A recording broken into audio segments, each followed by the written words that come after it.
हैं जन उत्तराखंड और मैं हूं आपके साथ भानु दीक्षित। सबसे पहली नजर हेडलाइंस पर।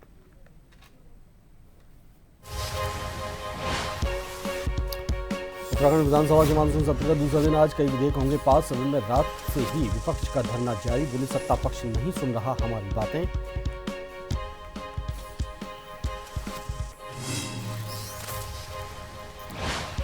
भराड़ीसैंण में सीएम धामी ने की मॉर्निंग वॉक। सत्र के लिए तैनात सुरक्षा कर्मियों से की मुलाकात। आवास और भोजन व्यवस्था के लिए जानकारी।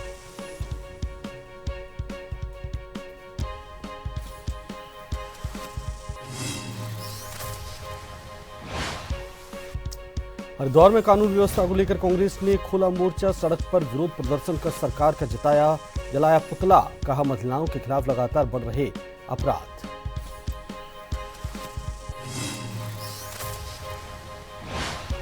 उधम सिंह नगर में बर्ड फ्लू को लेकर प्रशासन सतर्क। यूपी से मुर्गियों और अंडों के परिवहन पर लगाई रोक। किच्छा में एक मुर्गी फार्म को भी किया सीज।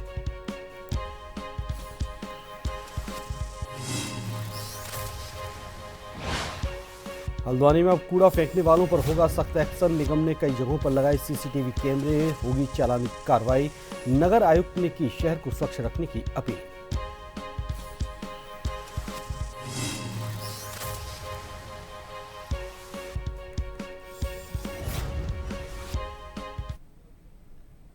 खबर विस्तार से। भराड़ीसैंण में उत्तराखंड विधानसभा के मानसून सत्र का दूसरा दिन है, जो आज भी हंगामेदार रहने की पूरी संभावना है, जिसको लेकर हमारे संवाददाता शैलेंद्र कुमार पांडे ने जसपुर के कांग्रेस विधायक आदेश चौहान से खास बातचीत की। कल काफी हंगामेदार रहा। कांग्रेस के जो विधायक रहे हैं कल रात भर विधानसभा के सदन के अंदर रहे हैं और यहीं पर उन्होंने रात में उनका सोना भी हुआ है। हम जानने की कोशिश करते हैं ऐसी क्या नौबत आ गई कि आप लोग को रात भर सदन में बिताना पड़ गया।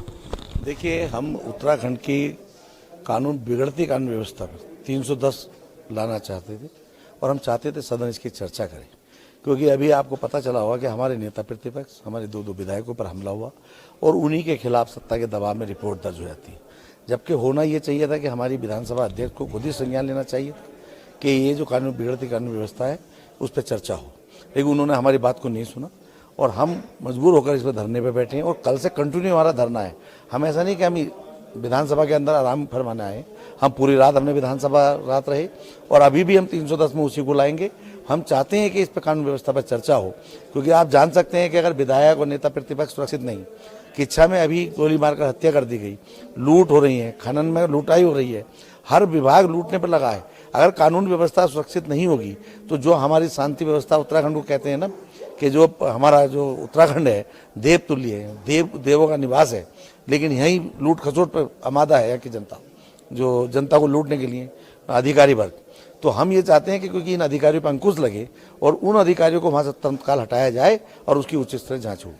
आज का क्या रहेगा? आज आप लोगों की क्या मांग है? जब 11 बजे सदन शुरू होगा तो आज कांग्रेस की क्या रुख है? आज नहीं, हम तो कानून व्यवस्था पे कल भी अडिग थे, रात भी अडिग थे, आज भी अडिग हैं और हम 22 तक की व्यवस्था, क्योंकि हमें जो सूचना मिली थी कि विधानसभा 22 तक चलेगी, हम 22 तक की व्यवस्था पर आए और जब तक कानून व्यवस्था पर चर्चा नहीं होगी तब तक हम सदन नहीं चलने देंगे।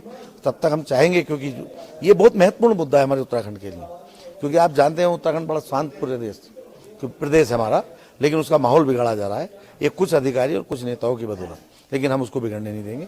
हम ये विपक्ष की भूमिका के नाते, क्योंकि कांग्रेस विपक्ष में, तो हमारी जिम्मेदारी बनती है कि हम उत्तराखंड की जनता के साथ खड़े हैं। तो अभी हमारे साथ कांग्रेस विधायक आदेश चौहान जी थे, जिनका कहना था कि अगर आज भी सरकार इनकी बातों पर चर्चा नहीं करती है 310 के तहत, तो आज भी ये लोग अपना विरोध प्रदर्शन करते रहेंगे। मैं शैलेंद्र कुमार पांडे अपने सहयोगी अमित के साथ, जन टीवी, भराड़ीसैंण। और अब आपको सीधे लिए चलते हैं। उत्तराखंड विधानसभा की कार्रवाई शुरू हो गई है और विपक्ष लगातार हंगामा कर रहा है।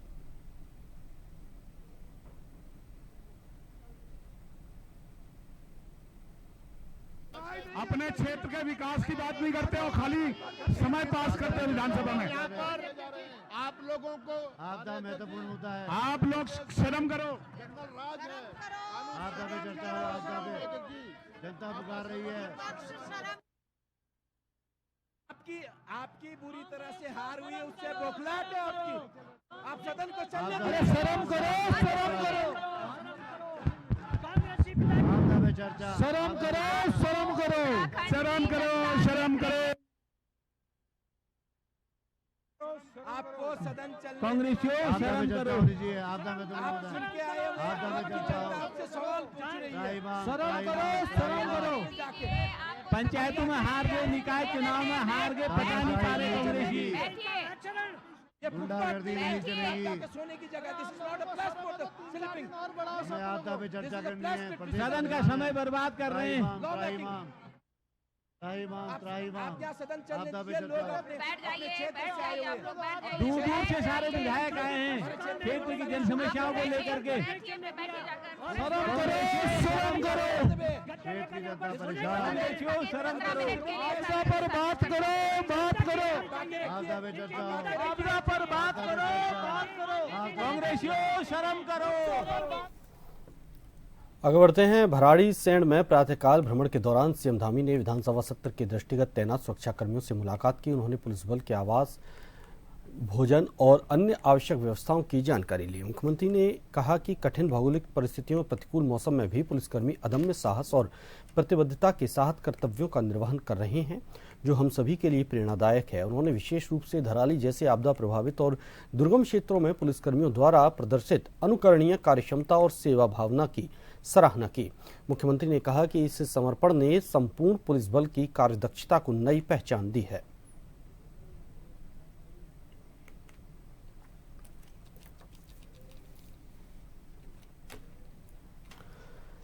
हरिद्वार में कांग्रेस ने सरकार के खिलाफ विरोध प्रदर्शन किया, जहां देवपुरा चौक पर इकट्ठा हुए कांग्रेस नेताओं ने प्रदेश सरकार के खिलाफ जमकर नारेबाजी करते हुए पुतला भी जलाया। इस दौरान कांग्रेस नेताओं ने कहा कि प्रदेश में कानून व्यवस्था ठप हो गई है, महिलाओं के खिलाफ अपराध भी बढ़ रहे हैं। नैनीताल में जिला पंचायत चुनाव के दौरान कांग्रेस नेताओं के साथ हुई अभद्रता को लेकर भी कांग्रेसियों ने सरकार पर निशाना साधा।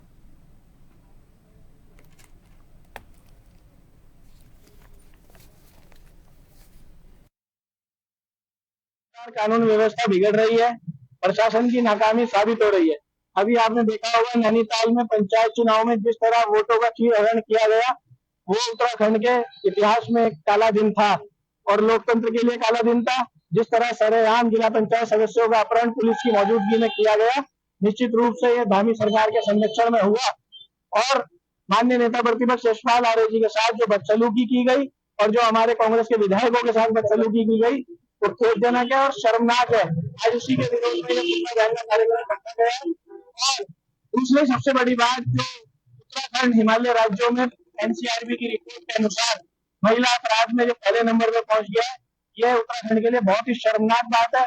जो भारतीय जनता पार्टी, जो धामी सरकार ये नारा देकर 2022 में राज्य में आई, बेटी बचाओ बेटी पढ़ाओ का नारा देकर आज उन्हीं के राज्य में बेटियां सबसे असुरक्षित हैं, आज उसी के विरोध में प्रदर्शन रखा गया है। पिथौरागढ़ जिले के एक गांव ने दशकों की मांग के बाद अपनी विवादास्पद पहचान को त्याग दिया है और इसका नाम आधिकारिक तौर पर खूनी गांव से बदलकर देवी ग्राम कर दिया गया। नाम बदलने से उन ग्रामीणों में खुशी और राहत की लहर दौड़ गई, जो लंबे समय से अपने घर के लिए एक सम्मानजनक पहचान की तलाश में थे। इस पहल का नेतृत्व केंद्रीय सड़क परिवहन एवं राजमार्ग राज्य मंत्री अजय टम्टा ने किया, जिन्होंने इस मामले को सरकारी माध्यमों से आगे बढ़ाने में महत्वपूर्ण भूमिका निभाई। टम्टा ने बताया कि इस प्रक्रिया में लगभग 1 साल लग गया और आधिकारिक अधिसूचना जारी होने से पहले 6 मंत्रालयों से मंजूरी लेनी पड़ी।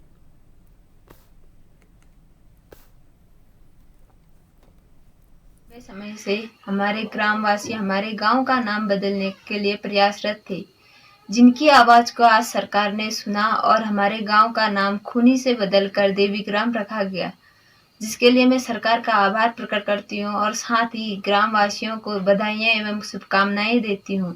मां भगवती के भूमि पर स्थित हमारे गांव का नाम देवी ग्राम होना हमारे लिए सौभाग्य की बात है।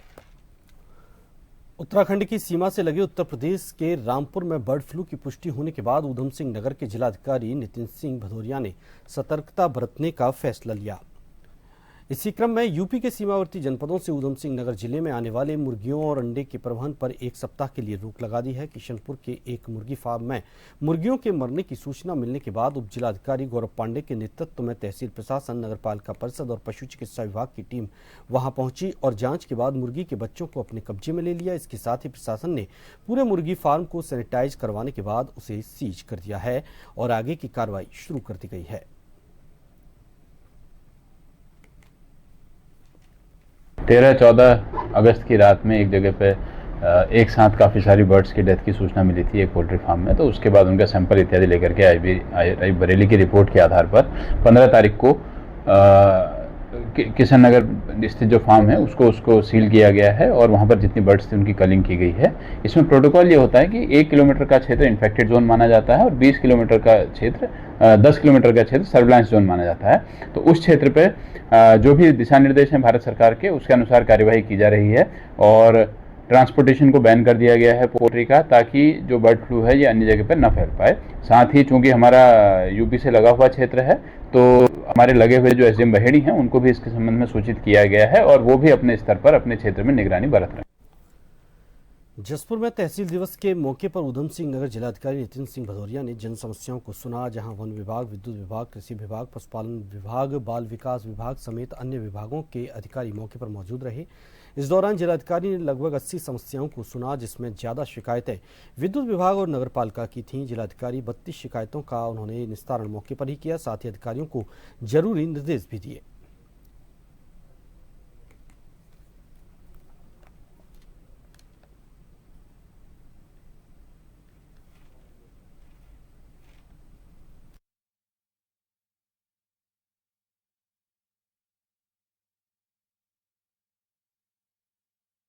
हमें शिकायतें प्राप्त हुई है। 80 में 32 की हम लोगों ने निस्तारण यहाँ पे कर दिया है और काफ़ी दूरगामी शिकायतें भी प्राप्त हुई हैं, जिसके क्रम में हम लोग जन मृत्यु का 23 तारीख को यहाँ पे शिविर करा रहे हैं और कोशिश ये की जा रही है कि जो भी दूरगामी शिकायतें या शासन स्तर की शिकायतें हैं उनको मैं खुद ही टैकल करूंगा। यहाँ पे कुछ ऐसे जिम्मेदार अधिकारी हैं जिनको यहाँ पे मौजूद होना चाहिए था और उन्होंने संबंधित अधिकारियों को भी नहीं भेजा है, तो उनका वेतन रोकने की। आगे बढ़ते हैं। रुड़की नगर निगम में तहसील दिवस के उपलक्ष्य में ज्वाइंट मजिस्ट्रेट दीपक रामचंद्र सेठ ने लोगों की जन समस्याओं को सुना। कुछ समस्याओं का समाधान मौके पर किया गया, जबकि कुछ मामलों पर जल्द निवारण का आश्वासन दिया गया। इस मौके पर मंगलौर सीओ विवेक कुमार, नगर निगम MNA और तमाम विभागीय अधिकारी मौजूद रहे।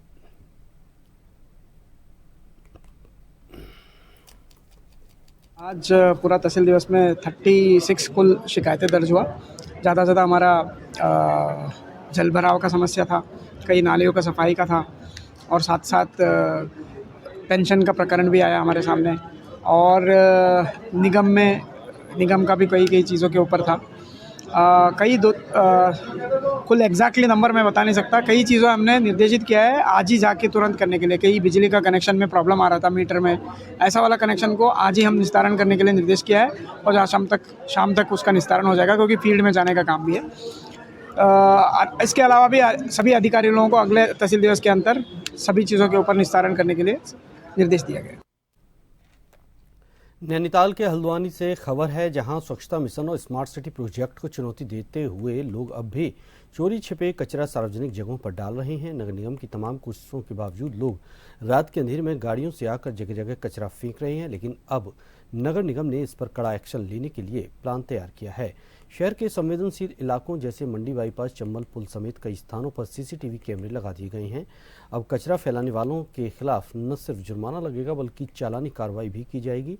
नगर आयुक्त ऋचा सिंह का कहना है कि डोर टू डोर कलेक्शन व्यवस्था होने के बावजूद इस तरह की हरकतें स्वच्छता अभियान को नुकसान पहुंचा रही हैं। उन्होंने अपील की है कि लोग तय व्यवस्था का पालन करें।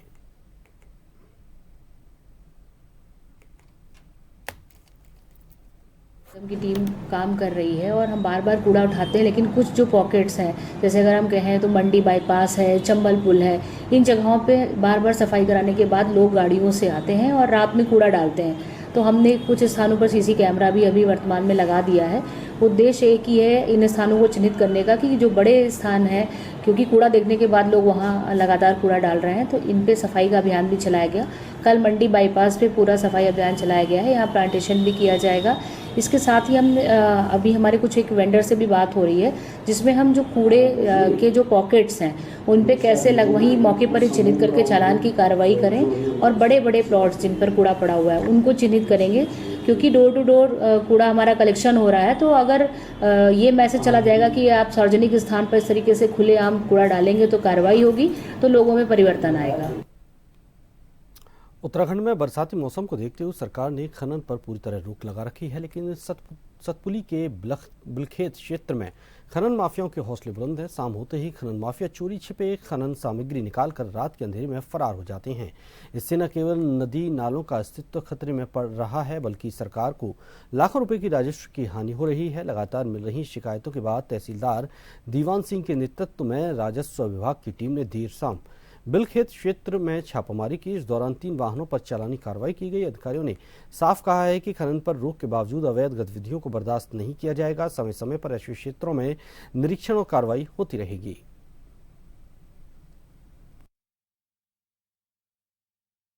जैसा कि पिछले कुछ दिनों से जो है वहाँ पे बिलखेत ब्यासघाट मोटर मार्ग पे जो है खनन की शिकायतें लगातार प्राप्त हो रही थी, जिस क्रम में कल शाम को जो है वहाँ पे हमने अपनी टीम भेजी है, जिन्होंने मौके पे 3 वाहनों को जो है बरामद किया है चोरी करते हुए। उसमें जो है चालानी कार्रवाई नियमानुसार की जा रही है। जल्दी उनको 8 दिन आरोपित कर दिया जाएगा। उसमें वैसे चालानी कार्रवाई जो है वो प्रॉपर जो है सारे माल पे ही होती है, उसका घन मीटर सारा जो है चालानी फर्द में मेंशन हो जाता है, उस पर नियमानुसार रॉयल्टी की कार्रवाई की जाती है। चंपावत के लोहा घाट से खबर है, जहां जिले के सबसे बड़े महाविद्यालय में तालाबंदी कर दी। इस दौरान उन्होंने कुलपति का पुतला दहन भी किया। छात्र नेताओं ने कहा कि पिछले 5 वर्षों से महाविद्यालय में सीटें बढ़ाने की मांग कर रहे हैं, लेकिन कोई संज्ञान नहीं लिया जा रहा। दूर दराज से आने वाले छात्र छात्राओं को महाविद्यालय में प्रवेश नहीं मिल पा रहा है। महाविद्यालय और विश्वविद्यालय प्रशासन ने बार बार कहने के बावजूद उनकी मांगों को अनसुना किया जा रहा है, जिसके बाद उन्हें ये कदम उठाना पड़ा। वहीं छात्रों के आंदोलन को देखते हुए महाविद्यालय परिसर में पुलिस बल तैनात रहा।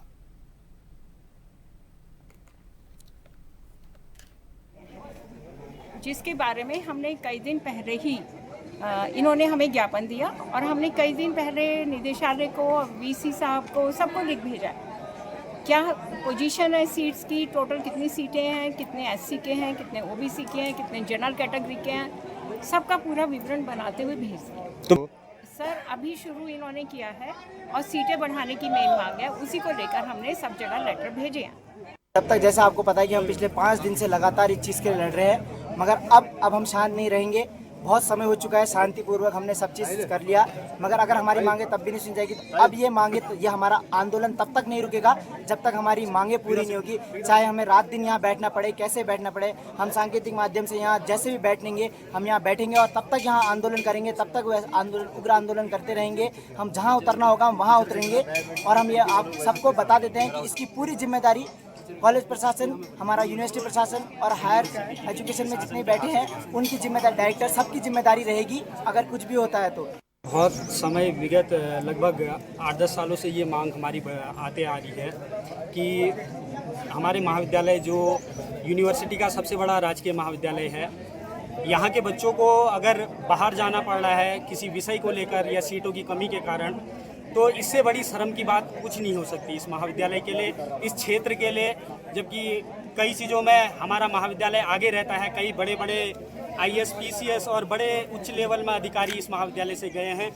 तो बड़ी शर्म की बात है कि हमें रोडों में, हमें महाविद्यालय में बैठना पड़ रहा है। रुड़की के भगवानपुर में वाल्मीकि समाज ने सड़कों पर उतरकर प्रदर्शन किया। बता दें कि नैनीताल में जिला पंचायत क्षेत्र और पंचायत सदस्यों को वोट नहीं डालने को लेकर वाल्मीकि समाज के युवाओं ने सरकार के खिलाफ नारेबाजी कर पुतला दहन किया। इस दौरान उन्होंने कहा कि सरकार ने वहां घोटाला किया, जिस पर उन्हीं के कार्यकर्ताओं पर मुकदमे दर्ज करने का काम किया गया, जिसके चलते वाल्मीकि समाज में रोष व्याप्त है। साथ ही उन्होंने ये भी कहा कि कांग्रेस के नेता प्रतिपक्ष से भी धक्का मुक्की की गई, जो बिल्कुल बर्दाश्त नहीं की जाएगी।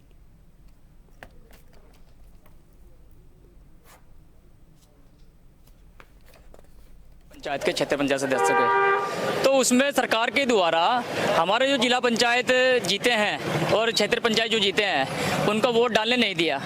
और इसका विरोध हमारे नेता प्रतिपक्ष यशपाल आर्य जी ने अगर किया है तो प्रशासन के द्वारा उनके साथ में बदसलूकी की गई है, उनको धक्के मुक्के मारे गए और जितने भी हमारे वहाँ कार्यकर्ता थे उनके ऊपर सरकार के द्वारा मुकदमे दर्ज करने का कार्य किया गया, इसलिए हमने पुतला दहन किया है। अच्छा, कार्यकर्ता ही पुतला दहन कर रहे हैं, विधायक जी कहाँ हैं? देखिए, विधायक जी अभी विधानसभा सत्र चले हुए हैं, इसलिए विधायक जी सत्र में हैं फिलहाल।